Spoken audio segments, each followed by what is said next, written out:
Be vigilant and smart. That's what Donald Trump tweeted this morning in reaction to the attacks in Belgium. So joining us right now in the Good Day Chicago studio is Kathleen Murphy of the Illinois Opportunity Project. Kathleen, thank you so much for joining us on this very tragic day. We're talking about 28 people. The number could be going up, killed in Brussels, terrorist attack. Do you think if Donald Trump is elected president, he could handle a situation like this?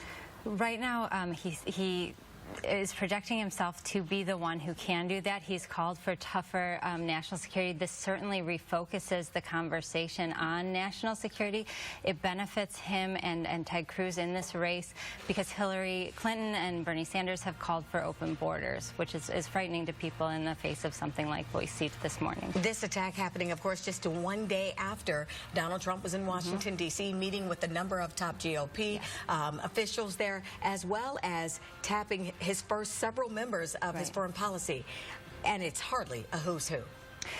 It's, you know, they're not a flashy group, but I like them. These are substantive people. They are business people. They are think tank people. They are economic people. And a lot of our foreign policy over the next 10 years is going to be carried out economically. We're not going to invade countries as much as go into economic warfare, especially in oil and intelligence. So I like this group. I think it's a positive. It's been said that presidents, when they don't know, they surround themselves with people who do know. So who's the smartest one that he has tapped on the shoulder to run, of course, foreign policy, be in charge of his foreign policy and what to do, when to do it? Well, I'm not going to make a call about who's the most intelligent one, but I agree with you. I'm encouraged by the fact that he is putting people around him that seem to be very intelligent, very knowledgeable on policy.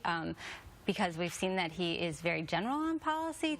At best, he's not been specific. These are people who can really take us into a specific policy. After something like this happens, a terrorist attack like this happens internationally, do you think this is going to help or hurt with voters that he's trying to get to vote for him? Because you want to hear the details now. Right. I think it does help him because he has called for the closed borders. That kind of thing has an appeal when people are frightened about what might be coming over the border, if terrorism is coming over the border. I think that his speech yesterday also helped him. It was the first time we saw an attempt at a presidential Trump. AIPAC is there is not a more foreign policy oriented group, a more serious group on foreign policy than AIPAC, especially on Israel. They wanted to hear specifics. They wanted to hear, they wanted him to address the concerns they had about him going into this.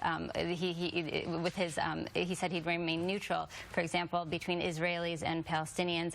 That's a concern for the American-Israeli Political Action Committee. He at least gave it a serious attempt. Kathleen Murphy, thank you so much for joining us here live in the Good Day Chicago studio. It is